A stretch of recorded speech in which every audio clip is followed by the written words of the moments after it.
로사 할머니는 이충구로 인해 호수에게서 심하게 배신감을 느꼈는데요. 그동안 자신에게 해왔던 친절이 가게 매입 때문이 아닌가 오해하고 있죠. 호수의 진심까지 오해받고 있는 상황입니다. 사실 이충구가 노린 것이 바로 이 부분인데요. 이충구가 로펌 이익을 생각해 약자를 물먹일 때 호수는 로펌이 비록 손해볼지라도 약자 편에서는 선택을 했습니다. 결국 이로 인해 로펌까지 그만두게 되었죠. 지난 회차에서 이충구와 호수 사이의 대화를 보면 여전히 이충구는 호수를 좋아하고 있는 것으로 보이는데요.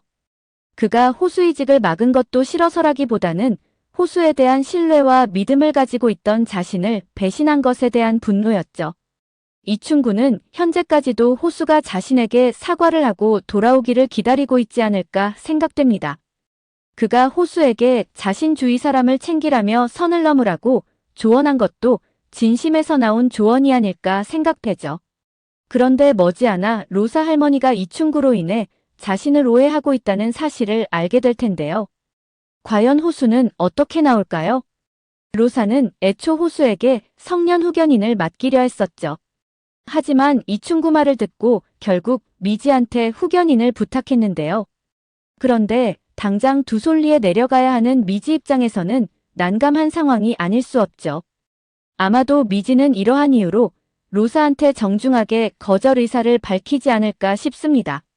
하지만 이것이 미지에게는 새로운 기회가 될 것으로 보이죠.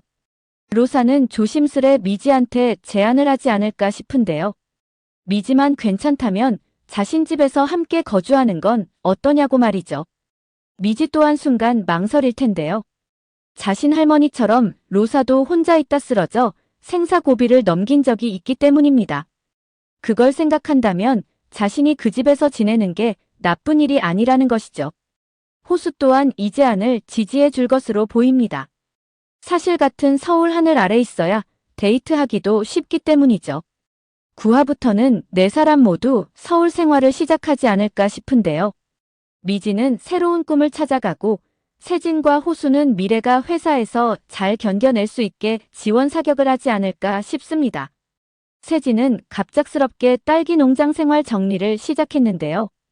자신을 대신해 맡아줄 사람을 찾고 있었죠. 문제는 이 과정에서 미래가 오해가 생긴 듯 합니다. 세진은 자신도 모르게 미래에게 스며들고 있었던 것으로 보이는데요. 당장이라도 서울로 갈 듯한 미래를 보며 내심 이곳에 남아줬으면 하는 마음이 가득했죠. 그럼에도 미래가 어둠 속에서 나와 새로운 무언가를 시작하기를 바랬는데요. 미래가 스스로 자신을 사랑하고 자신 내면을 들여다볼 수 있게 조언했죠. 가족들을 위한 삶이 아닌 진정 자신이 원하는 것이 무엇인지를 찾아가기를 바랬습니다. 미래 입장에서는 세진의 그런 말들이 속 편한 사람으로 비춰졌죠. 심지어는 세진이 자신은 돈이 많다며 필요하면 빌려주겠다는 말도 서슴지 않았는데요. 이는 상대를 무시해서가 아니라 진심으로 미래가 그런 걱정에서 벗어나기를 바라는 마음이었죠. 세진은 미래가 잘 되기를 진심으로 응원하고 있습니다. 그 마음이 미래한테 전달되었던 것일까요? 미래는 세진을 찾아가 그가 말했던 옵션을 생각해봤다며 무언가 말을 꺼내려 하죠. 그런데 하필 세진 전화기에 전화가 걸려오며 대화가 중단됩니다. 여기서 오해가 발생하는 듯 보이는데요. 조명갑으로부터 세진이 이곳 딸기 농장을 정리하고 미국으로 간다는 말을 듣게 되죠. 갑작스런 그 말에 당황하는 미래인데요. 미래는 그 길로 농장을 나와버립니다. 아마도 이때 미래는 결심한 것이 아닐까 싶은데요. 더 이상 여기서 시간 허비하지 말고 자신 자리로 돌아가자고 말이죠. 그것이 8화 엔딩에서 나온 전산실 앞에서 있던 진짜 미래 모습이지 않을까 싶습니다. 세진이 미국을 간다는 것은 와전된 것이고 실제로는 세진이 서울로 다시 돌아가려고 준비한 것으로 보이는데요. 이는 자신을 위해서라기보다는 미래를 돕기 위해서가 아닌가 생각됩니다. 세진은 누구나 알 수 있는 유능한 투자 전문가였는데요. 그는 현재 공사에서 진행하고 있는 사업들에 대해서 다 알고 있을 것으로 보이죠. 게다가 증권가 안 좋은 소문이 돌기 시작하면 회사들에도 치명적입니다. 9화 예고를 보면 내부 게시판에 시공사 선정 과정에서 유착관계에 의한 비리 내용이 올라왔는데요. 최태관은 사장으로부터 엄청난 비난을 받죠. 이에 게시판에 올린 사람이 미래라고 의심해 그에게 분노를 쏟아내는데요. 그런데 진짜 그 글을 올린 사람은 따로 있을 것으로 보이죠. 현재로서는 시안건설을 알고 있는 사람이 태희이기에 그가 유력한데요.